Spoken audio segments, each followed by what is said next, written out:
Beaucoup de débutants, beaucoup d'apprenants et même aussi beaucoup de chauffeurs expérimentés se retrouvent généralement en train de caler le moteur en traversant un dodan en route.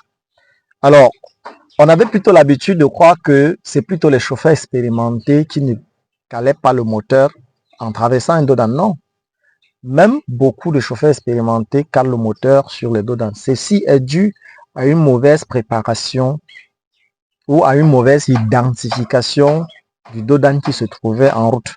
Parce qu'on n'a pas prêté attention peut-être par exemple sur un panneau qui annonçait la présence d'un dodan, où on a été simplement distrait. Mais généralement, on rencontre ceux qui calent le moteur sur les dodan, beaucoup plus les apprenants et les débutants. Je m'en vais donc vous donner la solution ou le secret ultime pour ne plus caler le moteur désormais en traversant un dodan. Alors, mon cher ami, salut à toi, j'espère que tu vas bien et bienvenue dans cette nouvelle vidéo très importante également. Si tu es encore nouveau, n'oublie pas de t'abonner, de partager, de liker la vidéo et surtout de poser vos préoccupations dans les commentaires. Alors, revenons donc en disant que comment est-ce qu'on fait pour identifier même déjà la présence d'un dodan en route? Alors, je vous avais dit, si vous vous rappelez bien, dans l'une de nos vidéos, que lorsque nous sommes en train de conduire, nous sommes appelés à regarder la route à distance pour pouvoir déceler, pour pouvoir identifier tous les indices d'obstacles qui se trouvent en route. Alors, le dodan est également fait partie de ces obstacles qui se trouvent en route. Vous allez donc rencontrer certains dodans dans certains endroits où on n'a pas signalé. Il n'y a pas de signalisation, il n'y a aucun panneau qui signale la présence d'un dodan.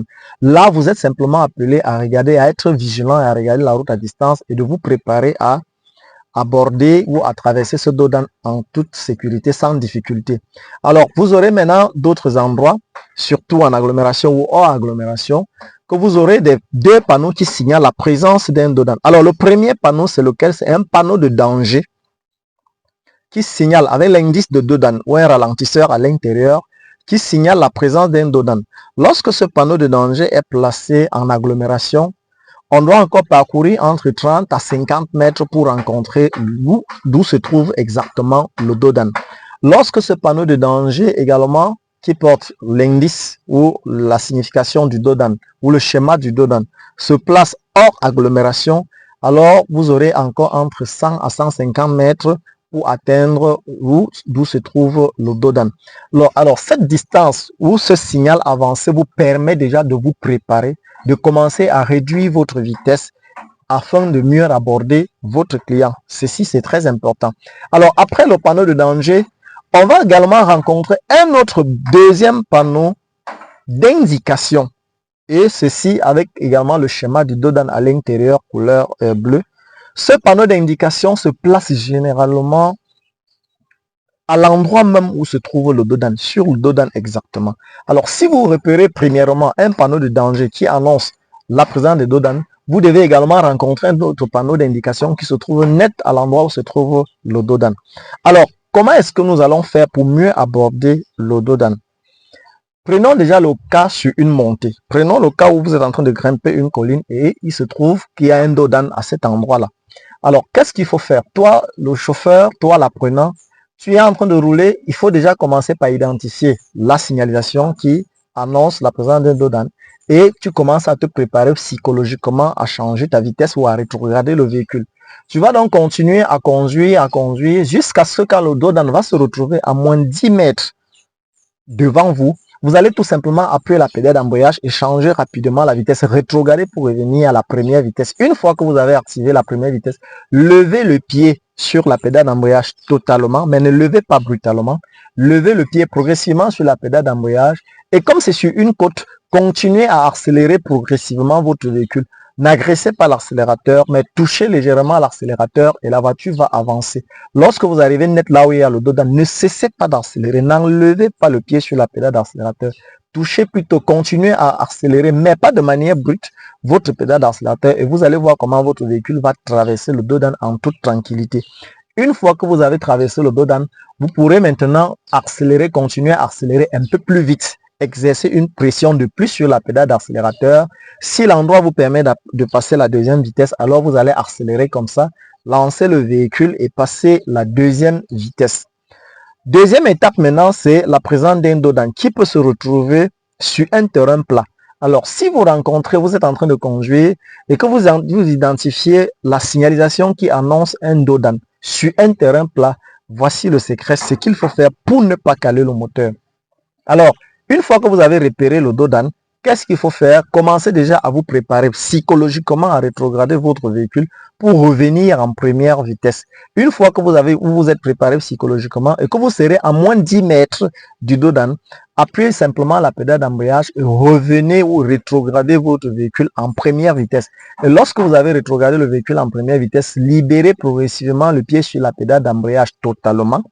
Et puis, si vous n'enlevez pas totalement le pied, vous maintenez le pied juste suspendu, posé au-dessus de la pédale d'embrayage.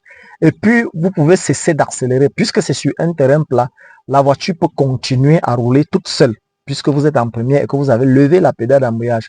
Là, maintenant, vous posez juste le pied sur la pédale d'accélérateur, sans toutefois l'appuyer si vous voulez. Et puis, vous allez traverser le dodan. Vous allez voir comment votre véhicule va traverser le dodan en toute tranquillité et toute simplicité. Ça ne va pas s'arrêter. Ça va traverser tout doucement. Et rassurez-vous, si vous mettez le pied, comme c'est sur un terrain plat, vous mettez le pied, vous accélérez un peu plus.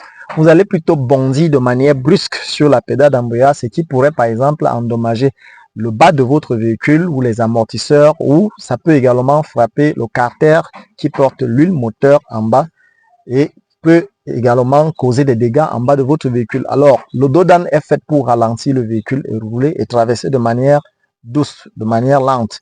Alors, troisième étape maintenant, c'est lorsque vous allez traverser le dodan sur une descente. Alors, sur une descente encore plus simple, plus facile. À la première vue de la signalisation qui vous annonce un dodan et que vous êtes sur une descente, vous vous préparez simplement aussi à rétrograder. Et il y en a des chauffeurs expérimentés qui n'ont plus besoin de rétrograder le véhicule puisque c'est sur une descente. On va simplement laisser la pédale de frein et manipuler le déplacement de la voiture avec la pédale de frein puisque c'est sur la descente et la voiture est déjà en train de partir toute seule. Mais si vous êtes encore débutant ou apprenant, rétrogradez votre véhicule et revenez en première vitesse. Une fois que vous revenez en première vitesse, vous pouvez ne levez pas le pied sur la pédale d'embrayage, maintenez le pied sur la pédale d'embrayage et puis vous prenez également la pédale de frein. Une fois que vous avez pris la pédale de frein, ne serrez pas totalement, sinon la voiture va s'arrêter. Et n'oubliez pas qu'il faut rétrograder toujours à moins de 10 mètres de votre dodan. Alors, vous allez continuer à lever progressivement le pied sur la pédale d'embrayage jusqu'à traverser le dodan. Quand vous arrivez net sur le dodan, ne serrez pas trop le frein, sinon votre véhicule va s'arrêter sur le dodan et va vous interpeller encore à chercher la vibration ou à aller accélérer pour pouvoir décoller le dodan. Alors, qu'est-ce qu'il faut faire? On appuie la pédale d'embrayage. Pourquoi on appuie la pédale d'embrayage? De peur qu'en trop freinant le véhicule, votre moteur cale. Vous calez là le moteur. Vous savez que si vous freinez trop sans appuyer la pédale d'embrayage, vous allez caler le moteur. Alors, on appuie la pédale d'embrayage pour garder l'origine du moteur. Et maintenant, gérer le déplacement ou la descente de la voiture uniquement avec la pédale de frein. Et lorsque vous arrivez sur le dodan, n'appuyez pas trop le frein.